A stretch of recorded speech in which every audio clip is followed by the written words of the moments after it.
Ici et maintenant, 95.2, la radio.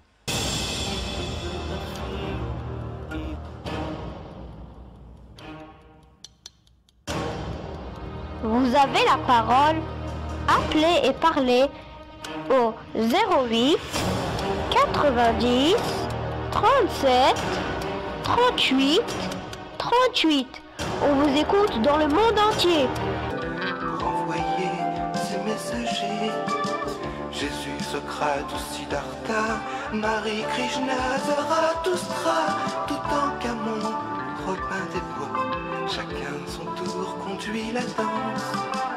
Portés par la lumière, nous pouvons retourner au-delà des images, à la source du temps, ici et maintenant.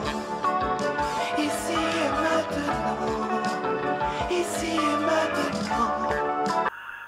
Ils ont pris quelque chose et après ils essaient de se faire avaler aux Libanais, aux Yéménites, aux autres d'autres pays aussi, même les Afghans,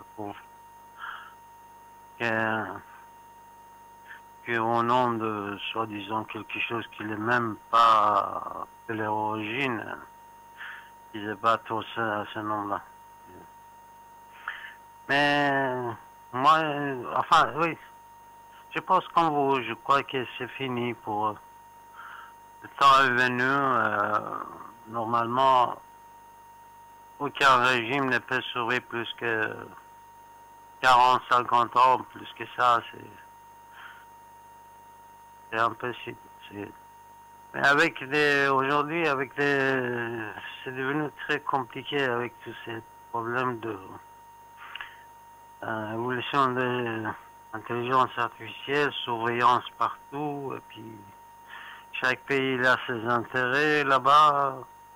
Ils ne laissent pas les pays d'entourage tranquilles, si vous voulez. Déjà, vous le savez très bien, Bahreïn appartenait à l'Iran, Azerbaïdjan de la Russie appartenait à l'Iran, parce que moitié du Caucase. Cyrus, seulement 120 villes, combien 120 120 villes d'Iran, c'est les Russes qui l'ont pris depuis 200 ans. Seulement 120.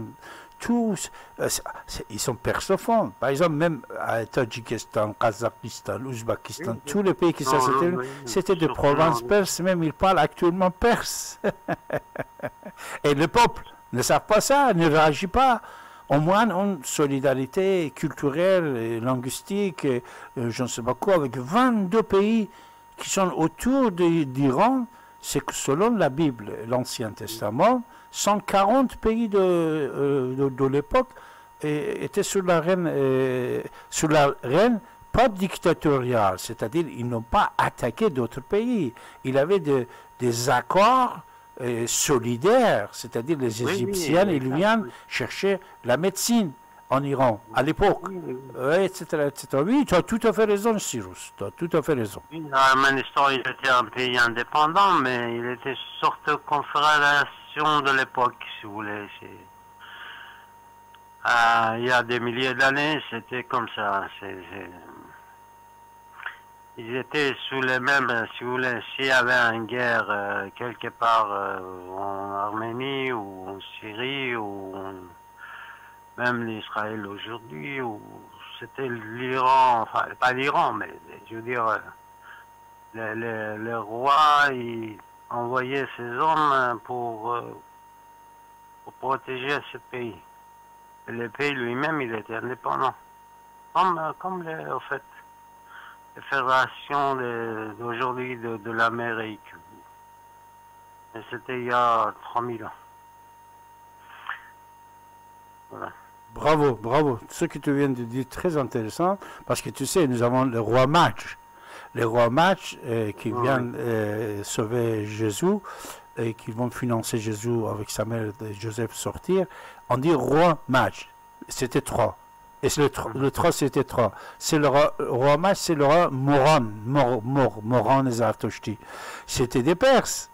Alors, comme tu viens de dire, Cyrus, à l'époque, Quand un pays il se alliait avec la Perse, soi-disant, le roi, il restait roi. Il restait roi d'Égypte, roi de Yémen, roi de Liban. Roi... Après, le roi perse, comme Cyrus par exemple, c'est le roi Cyrus par exemple, il était roi des rois. Shahanshah.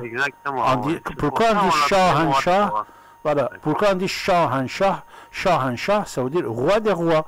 C'est pour ça, l'exemple que tout le monde le connaît, qui le sait, c'est le roi Maj. On dit 3 rois, ils viennent bien sûr. Il y en a un qui est même, il est noir, de l'Afrique. Parce qu'en Égypte, tu sais que le sigle de Farvahar, l'aigle persan, il est en Égypte adoré. C'est un des monuments historiques de l'Égypte. La relation qu'il avait avec... à l'époque, les frontières n'étaient pas comme maintenant. Et même toi, ton ancêtre, le roi Cyrus, quand il va libérer les Juifs, il va les financer, ces gens-là, donner des possibilités d'aller à Jérusalem, refaire le temple qui a été détruit. Oui, c'est-à-dire même dans la croyance, on était libre les autres pays. Il ne disait pas que vous devez devenir zoroastrien, on était libre. Il libère les Juifs, c'est Spartacus Victorious, Cyrus. C'est pour ça que dans la Bible, il est considéré comme un prophète, comme un sauveur. Il est comme un sauveur, comme un prophète. Il va sauver les Juifs, libérer les Juifs. Spartacus, il n'a pas pu, lui, il va réussir, comme Moïse, qui va réussir. Après, il va financer ces gens-là, comme actuellement, par exemple, c'est plusieurs milliards de dollars. Il va le donner. Il va dire, allez-y à Jérusalem, refaites votre temple, votre ville, votre cité, oui. Votre vie. Voilà, oui, je vous écoute. Non, je disais comme ça, en fait, on peut l'entendre, mais parce que une fois, vous savez, ma soeur m'a demandé, Cyrus, qu'est-ce que c'était zoroastrien? J'ai dit, à sa venue, c'était, enfin, il était quelqu'un de noble, il a dit des choses bien, mais après, avec le temps, comme toutes les religions, c'est devenu, les gens, ils sont devenus des, pour eux, les dieux devenus des feux. Ils prenaient le feu pour les dieux, c'est devenu n'importe quoi, après. Mais, voilà, je disais ça comme ça, en fait.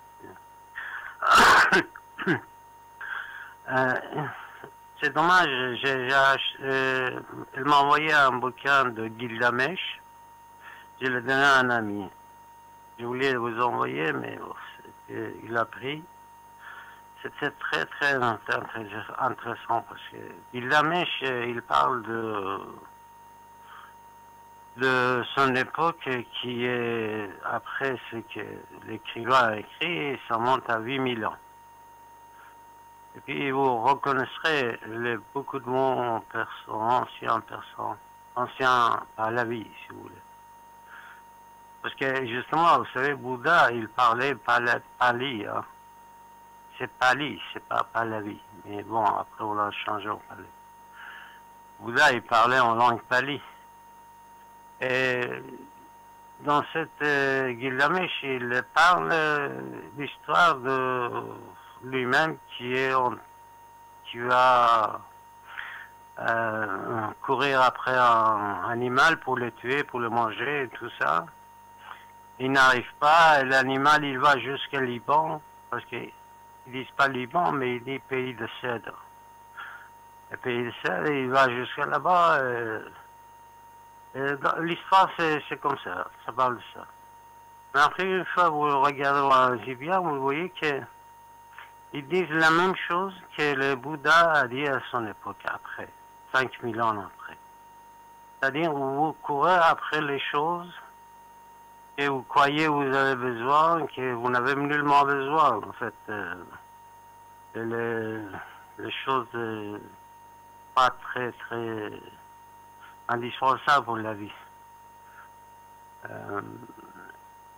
Mais là, ce qui est intéressant, c'est que quand ils ont traduit ça, ils ont dit, mais c'est bizarre, cette bouquin, cette écriture, après des milliers d'années, on trouve quelque chose, il raconte une histoire abracadabrante qui n'a aucun sens. Mais en fait, c'était un enseignement comme le Bouddha, si vous voulez, qui est venu après, 5000 ans après. Voilà, monsieur Abbassi. Tu connais le chanteur Faramaz Asef? Non, pas vraiment. J'ai pas mémoire de nom, mais... D'accord. Faramaz Asef, c'est un chanteur qui était sportif, après il est devenu chanteur. Ça fait 30-40 ans qu'il est à Los Angeles, aux États-Unis, c'est mon ami. Alors, il est déjà 5 ans, il a joué dans un film américain, il a joué le rôle de Gilgamesh. Ah, il est Gilgamesh dans le film. Gilgamesh. Tu sais, Gilgamesh, c'était à l'époque de Mésopotamie, à Ilamian. Et est-ce que tu as vu l'agenda de l'année 7761 que je publie depuis 40 ans? Tu le connais cet agenda? non. C'est un agenda, on le publie depuis 35 ans. C'est parce que 1400 ans, ce n'est pas l'agenda de 25 pays perses actuellement. Notre histoire, il a 7761, c'est-à-dire nous sommes dans l'année 7061. C'est le commencement de Gilgamesh et de Mésopotamie. C'est le commencement de Ilamian. Le pouvoir de Ilamian, c'est Mésopotamie. C'est-à-dire, ici on dit Mésopotamie, mais c'est Ilamian. Et beaucoup de Mitra, l'Europe, l'Occident, maintenant, il le connaît très très bien, Mitra. Je me rappelle, il y a déjà 40 ans sur cette antenne même, quand je parlais de Mitra, la plupart des gens ne connaissaient pas. Mitra, actuellement, il est connu. Quand tu tapes même sur YouTube ou Google, oui, c'était beaucoup avant. Voilà, tu as énormément de choses au nom de Mitra. Parce qu'à l'époque, en 1980, j'ai fait un bouquin Azmitra Tan Mohammed, de Mitra à Mahomet. Et dans ce livre, que je l'ai fait en 1980, que là aussi j'ai inventé le mot islam politique, je l'utilisais, tout ça. Alors, je parle de Mitra, mais à l'époque, même les Iraniens, ils pensaient que le Mitra, c'est un homme indien, un homme d'une fille, patati patata. Maintenant, dans le monde entier, tu trouves beaucoup de noms Mitra. L'idée de Mitra et mitraïsme est connue partout dans le monde. Il suffit de taper sur l'internet. Alors ça aussi, Mitra, il est le premier penseur laïque, rationnel, d'idéologie de Zarathustra, première, qui après toutes les autres religions, qu'ils soient laïques ou pas laïques, ils ont imité quelque chose de Mitra. Et puisque tu viens de parler de Bouddha, tu sais que Bouddha aussi c'est un kurde. Bouddha c'est d'origine de Khorasan, Cachemire. Il est prince de Khorasan. Après que son père il va mourir, il devient le roi, le shah, enfin, le prince de son province. Mais il ne va pas accepter ça, il va quitter et il va aller devenir Bouddha. Voilà. Bouddha, ça vient du mot Bouddhan, Bouddham, Bouddhi, Boud, existant.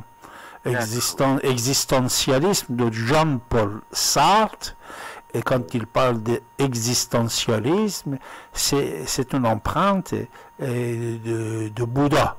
Et Bouddha, alors, voilà, c'est aussi ça. Voilà. Oui. Oui. Tellement ancien que l'histoire, il est très beau, mais il faut aller le chercher. Il faut creuser très loin pour... Bon, je vous en remercie et merci beaucoup. Merci, au revoir, bonne soirée, au revoir. Au revoir. Au revoir. Écoutez la radio ici et maintenant.com 95.2 FM, j'arrête quand je veux.